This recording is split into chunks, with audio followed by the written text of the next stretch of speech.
When the Queen introduced me to her daughter and said, "Protect her," it wasn't just a command.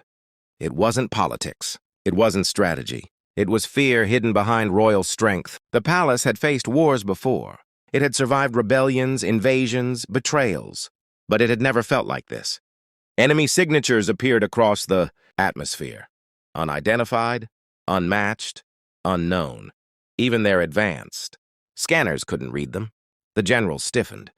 Commanders activated weapons forged from dying stars. The princess stood beside me, calm but watching. "Are you afraid?" she asked quietly. "Yes," I said. "But I won't run." The first shockwave struck the planetary shield and the palace trembled. Lights flickered. Alarms screamed. The massive doors exploded inward and creatures of living metal poured inside. They moved like machines but fought like predators. Royal guards engaged instantly, plasma flashing across marble floors. The Queen unleashed power that bent gravity itself, crushing entire waves of enemies, but they kept coming. One broke through the defensive line and lunged toward the princess. I didn't think I moved.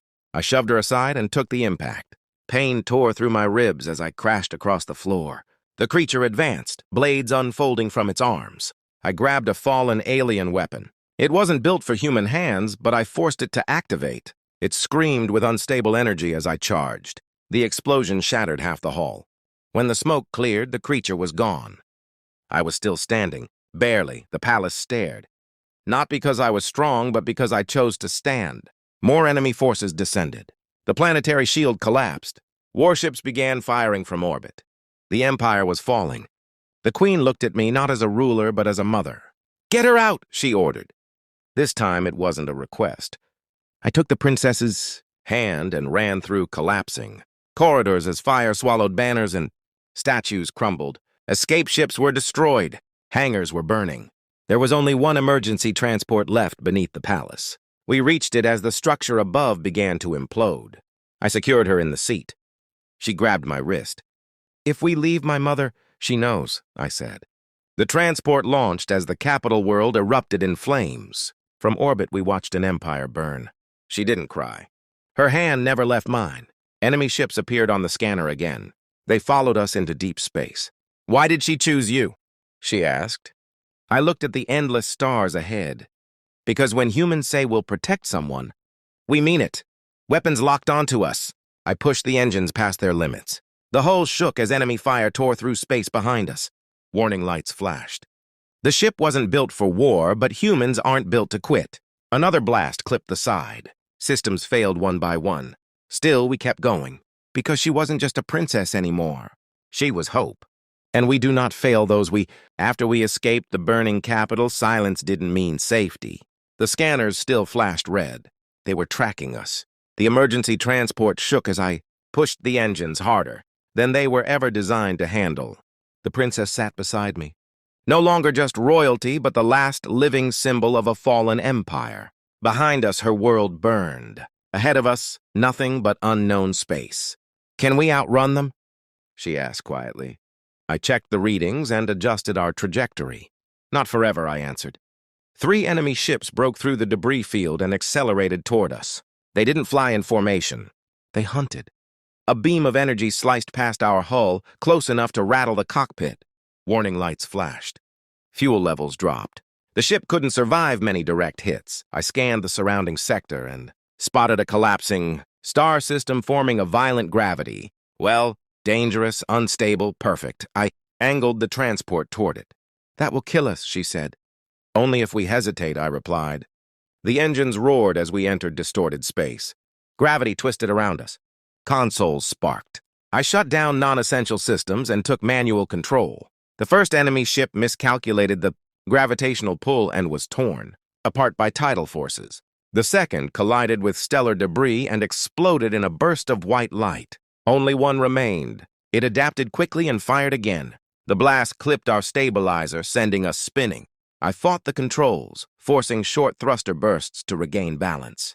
"Hold on," I said through clenched teeth. She didn't scream. She trusted me completely. I found a narrow corridor of temporarily stable space forming between collapsing fragments. A small window. One chance. I pushed the engines beyond their safety limit and aimed straight for it. The final enemy ship pursued aggressively, firing nonstop. One more clean hit would end us.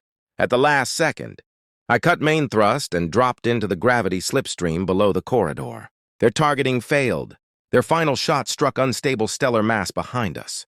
The explosion chained across the system, swallowing the pursuing ship in a wave of blinding light. Shockwaves hurled our transport forward into deep space. Systems went dark for several seconds before emergency power flickered back on. I checked the scanners. No pursuit. No enemy signals. Just silence. "Are they gone?" she asked. I nodded slowly. For now, the ship was damaged. Fuel was nearly gone. Communications were dead. We hadn't won. We had survived. She looked out at the endless stars. "What happens now?" she asked. I set a course toward uncharted regions where no empire ruled and no scanners constantly searched. "Now we disappear," I said. "We rebuild where they won't find us." She studied me for a long moment. "My mother believed humans were different," she whispered. I kept my eyes forward. "We are." Behind us lay a fallen empire. Ahead of us lay risk and uncertainty. The aftermath of the escape left us drifting through empty space. The capital's destruction was still burning in our sensors, a reminder of everything lost. Behind us, the remnants of fleets lay shattered. Ahead, unknown sectors stretched endlessly, dark and silent. The princess leaned back, exhaustion finally showing. "What now?" she asked quietly. I scanned the navigation charts. Systems unexplored, unclaimed, dangerous but free from Empire surveillance. "Now we survive," I said. "Now we prepare for what's coming." Enemy ships had not given up. One silhouette appeared on the scanners, small but persistent, tracking us through radiation clouds and debris. I activated remaining defenses and rerouted every ounce of power to engines. The ship groaned under the strain. She studied me calmly. "Humans are stubborn," she said. "And dangerous." I smiled faintly. "Only when necessary." The silhouette closed in. It fired a beam that barely missed, tearing through distant debris. I pushed the engines harder, skimming past collapsing asteroids, using gravity wells to mislead pursuit. Every maneuver tested the limits of the transport. Fuel was critically low. Communications were dead, life support running on backup reserves. Yet we moved, slowly, methodically, calculating every risk. "Why did she choose you?" the princess asked. I didn't answer immediately. "Some things are understood in action, not words. Because when humans protect someone, we don't stop," I finally said.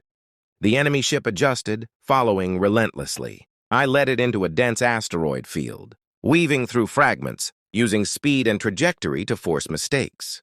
The ship misjudged a turn and collided with debris, exploding in a flash visible across the void. Silence returned. For now. "We can't stay here," I said. She nodded.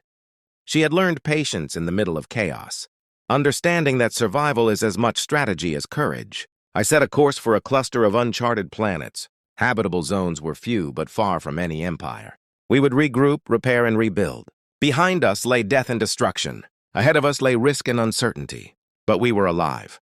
She reached for my hand. "Do you think humanity will survive?" she asked. I looked at her, a survivor of her empire, trusting me entirely. "Not because we are strong," I said, "but because we endure.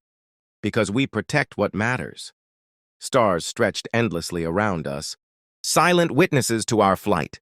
We would continue. We would adapt. We would fight again if needed. The universe was wide and nothing was certain.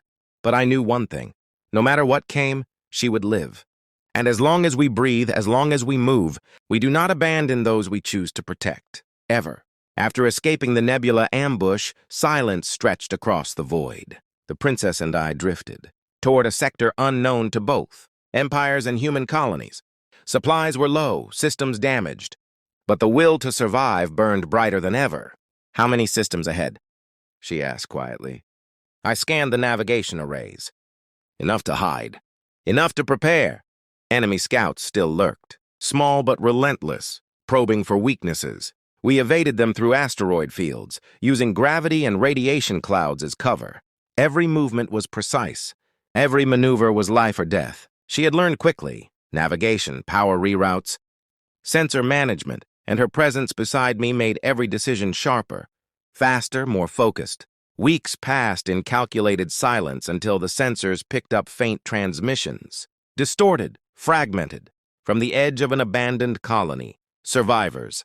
I altered course immediately. The outpost was hidden among shattered moons and gas clouds, undetectable to ordinary scans. When we arrived, fewer than 1,000 remained. Engineers, soldiers, civilians. The princess stepped forward without ceremony. Hope spread silently through the survivors. Over cycles, we rebuilt the defenses. Using human unpredictability and stealth strategies, we converted old ships for rapid, hidden strikes, layered traps in asteroid fields, and masked energy signatures. The Empire's remnants were still searching, relentless in their pursuit. One day, alarms screamed. A small fleet approached, probing, testing. The princess didn't panic. She coordinated the defense grid with precision. Ships emerged from hidden hangars, striking isolated targets, then disappearing into radiation interference. It was controlled, surgical, yet the enemy escalated, deploying massive weapons capable of wiping out entire systems. We had one option, a dormant core reactor. Within the outpost could trigger a catastrophic energy surge through the surrounding gas clouds. It would destroy the enemy fleet, but it also risked destroying the station. "We evacuate first," she said. I stayed behind to initiate the overload manually. We had minutes. I rerouted power, bypassed safety locks. The countdown began. The princess joined me, refusing to leave. "Together," she said. I nodded. Hand in hand, we raced to an interceptor, launched just as the reactor detonated. A wave of energy tore through the nebula, consuming the enemy fleet in blinding light. The survivors regrouped beyond the blast radius, cheering. Victory was quiet, calculated, and total. Days later, aboard a repaired command vessel, the princess addressed the fleet. "We are no longer an empire of dominance," she said. "We are an alliance of resilience." She stood beside me. Not above, not behind, beside. Humanity and her people would rebuild together. Systems unexplored, planets unclaimed, resources unknown, all lay ahead. She looked at me. "When my mother chose you, she chose our future." I watched the stars stretch into hyperspace. "She chose survival," I said. The fleet jumped as one into the unknown. Behind us, ashes and memory. Ahead, uncertainty and risk. But with every human who stands beside those they choose to protect, hope does not die, and we do not fail those we protect, ever.